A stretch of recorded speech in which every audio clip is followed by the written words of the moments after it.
big man arrives. Disco dancers greet him, plainclothes cops greet him. Small town big man. Nuala rang, asked if I'd talk to her Brian.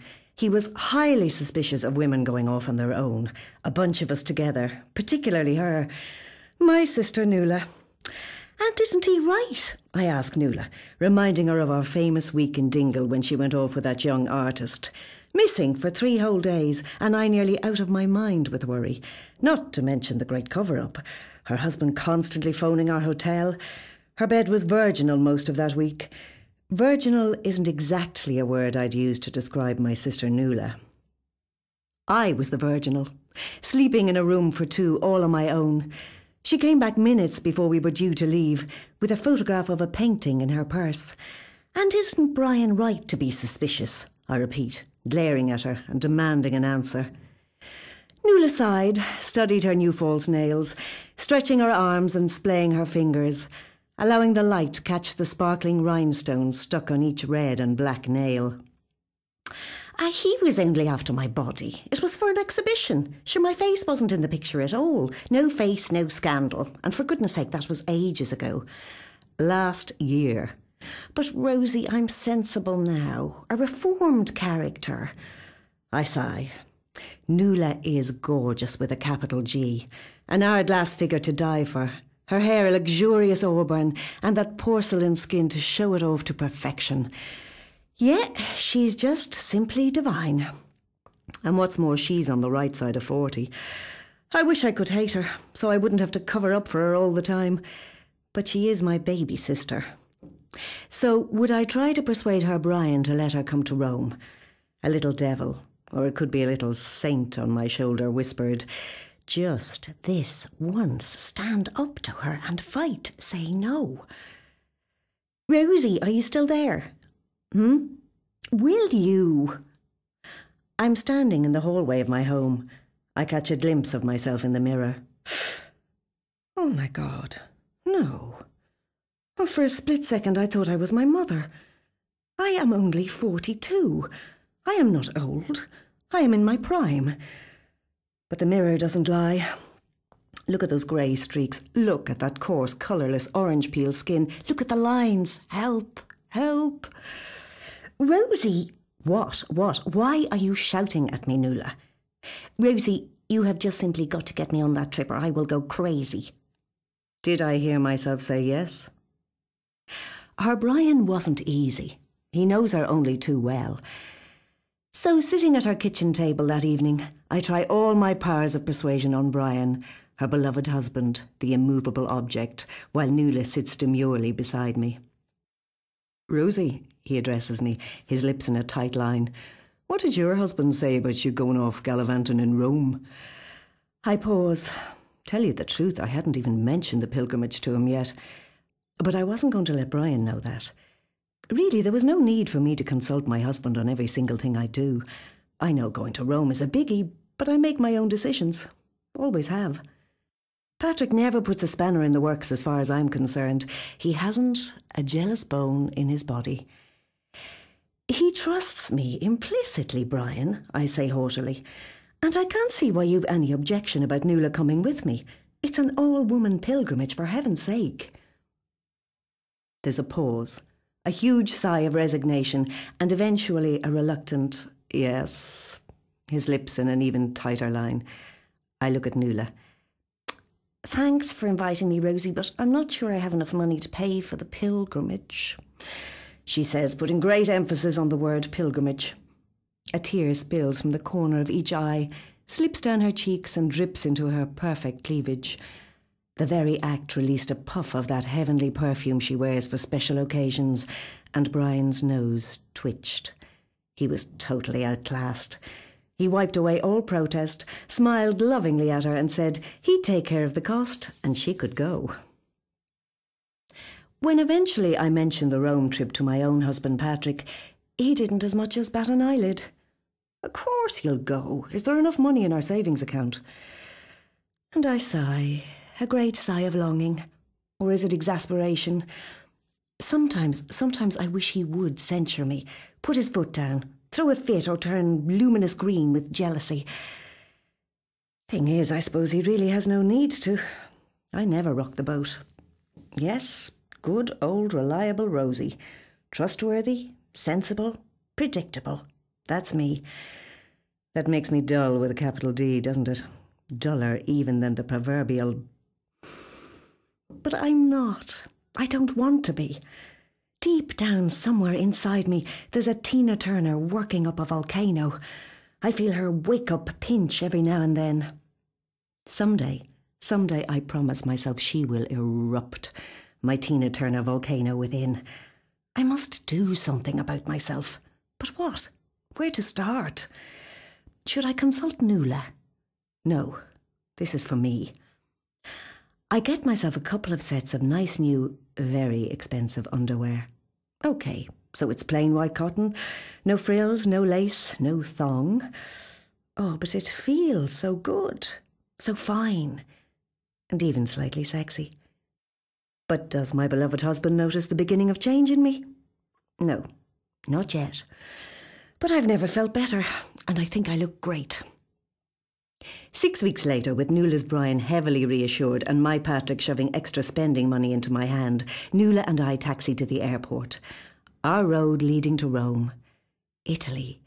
City of Michelangelo, Julius Caesar, Puccini, Pavarotti and, oh yes, the Vatican and all sorts of churches and sacred shrines. Somewhere over the English Channel, she moves from her seat beside me to join a group of merry pilgrims at the back of the plane singing raucously. I sip the orange juice the stewardess hands out.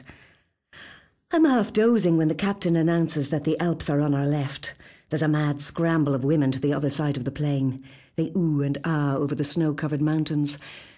And I puzzle silently to myself, is there something wrong with me that I can't be like that? I am the soul of sobriety. Never put a foot wrong. Everything I do is the right thing. I wish that I could be Nuala sometimes and just throw caution to the wind. Be Tina Turner. Especially now. Then I see him. The man across the aisle catches my eye. He nods towards the chattering bunch behind. We exchange a smile and a shaking of heads, and my heart does the tiniest little flutter. Brown, velvet, his eyes. Oh, yeah, I stare. He stares back, his eyebrows raised, his lips forming a surprised ooh as the plane shudders. At least I think that's what happened. Or is it just my heart? The captain announces that we are experiencing some turbulence and would everyone return to their seats.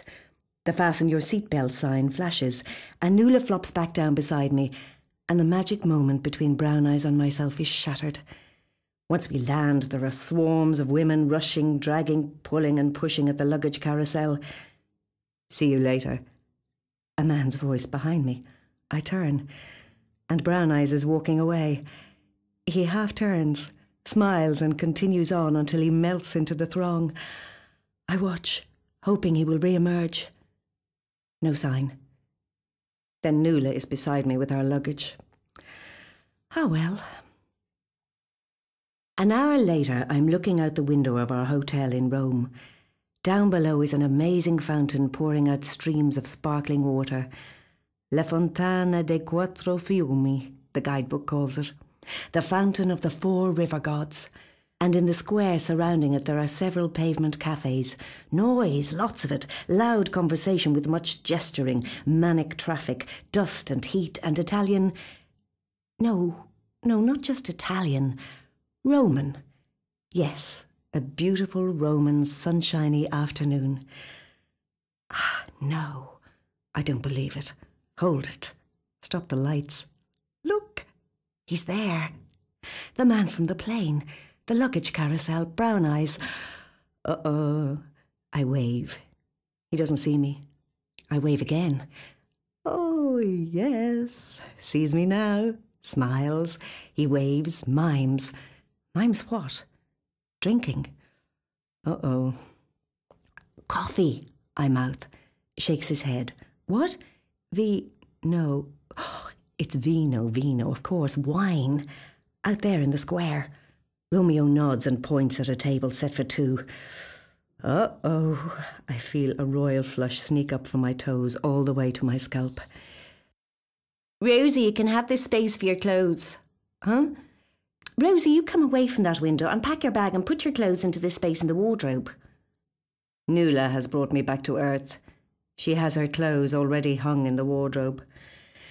There's little or no space for my things, not that I have a whole lot. I'm a denim skirt, t-shirt and sandals person.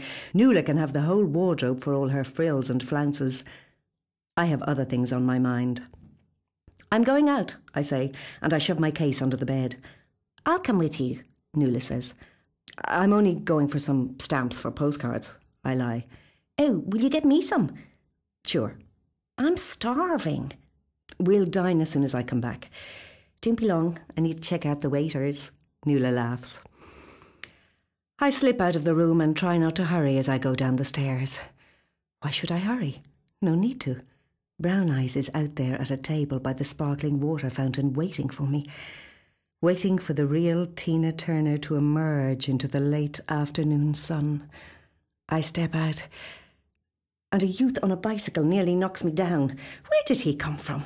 Nowhere. Gone. To nowhere. Brown Eyes on the plane came from nowhere. But nowhere then is not nowhere now. I look towards our window to see if Nuala is up there watching, but the window is empty. I walk to the fountain. I walk among the tables. I find the table set for two where he was standing. It is still empty. I scan the faces at the other tables. No sign of him. What's happened? I didn't imagine it, did I? Of course not. He's gone. Vanished again. What is happening to me? 2 days later, Nuala and I are in an orderly procession, climbing up the high steps of St. Peter's Basilica. The weather is hot and getting hotter. Eventually we get inside and stand in a quiet corner and take a good look. Such awe. The Pietà. The great altar. Psst, Rosie, here, have a swig, Nuala says, passing me a bottle. Rum and coke in St. Peter's, are you crazy? Do you know, Rosie, it might be good for what ails you, she says, and she walks away from me, up towards the altar, filming as she goes. And I wonder too, what ails me? What is happening? Why can I not... What? I am lost, utterly lost. I'm not that dowdy woman who does all the right things every single day of her life. I'm not her.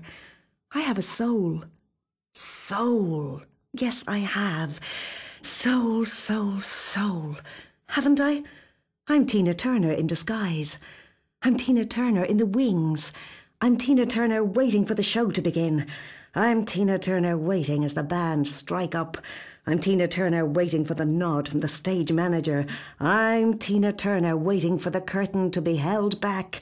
I'm Tina Turner limbering up. I'm Tina Turner ready to go. Let me take you away from all this. What? I turn around, and there he is. Yes, yes, it's Brown Eyes right behind me. Yes, oh yes, please, I say, and put a cautionary finger to my lips and point to the column outside. Wait for me there, I whisper, and he smiles and turns away. I walk fast up the centre aisle after Nuala and make some excuse about having to go back to the hotel. She nods rapidly and goes on filming. I slip out the door of St. Peter's and believe my dull, dull life is about to be changed. Tina will finally dance into that spotlight. What a backdrop. St. Peter's Basilica. Whoa, I'm trembling. What will I do? Come on, Tina, come on. Go for it. Oh, yes. Yes, please, I whisper to myself. Yes, please. But the music has stopped. I'm outside the basilica, all right, but where is Brown Eyes? What's going on? I'm not imagining all this, am I? Is it some projection? There was a man on the plane. Yes. We exchanged a smile. Yes. The man whispered to me at the luggage carousel. Yes. The man was in the square outside our hotel window. Yes. The man invited me to have a glass of vino. Yes. The man was inside in St. Peter's and he whispered that he wanted to take me away from all this. Yes. I asked him to wait for me outside and he went outside. Yes, he went outside and now he has vanished again. If he even existed in the first place. I look out over St. Peter's Square, thinking he might be down there among the tourists. I keep thinking I see him, but it's only a man vaguely resembling him, and that man is with somebody. Maybe it's the heat. I step back into the shade and wait. Maybe he was called away suddenly and is now on his way back here. There you are. I get a fright. Nuala is beaming beside me, and beside her is a tall, handsome, Nordic-looking man. I'm furious with her. I'm not having it. I can't disguise it. What is going on? I demand. What? What are you doing behind your husband's back? What's up with you, Rosie? Nuala says very reasonably. Deny it. Go on. This gentleman has kindly agreed to take a photograph of the two of us on the steps of St. Peter's. Oh. I made a complete idiot of myself. I see the Nordic-looking man take the camera Nuala gives him, and he stands out from us. She puts her arm around me and pulls me close. Go on, sis. Smile. I smile, a genuine, relieved smile, as he takes the shot. He gives the camera back and, smiling, walks away. Rosie, what ails you? What? What got into you just then? Oh, I'm sorry, Nuala, it's the heat. I'm just not coping very well.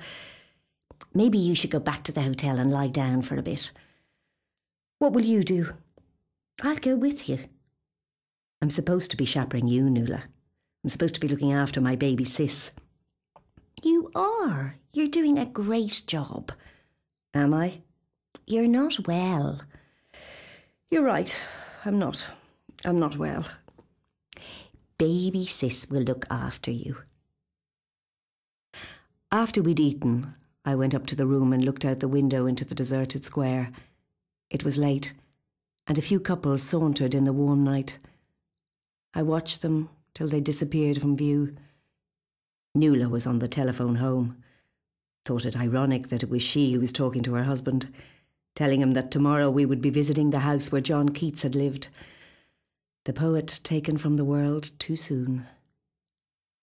I continued to watch the square.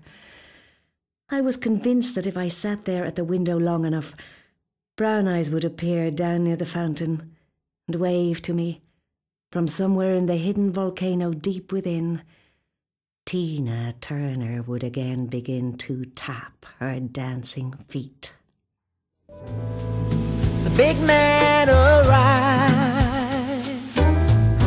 Disco dancers greet him. Plainclothes cops greet him. Small town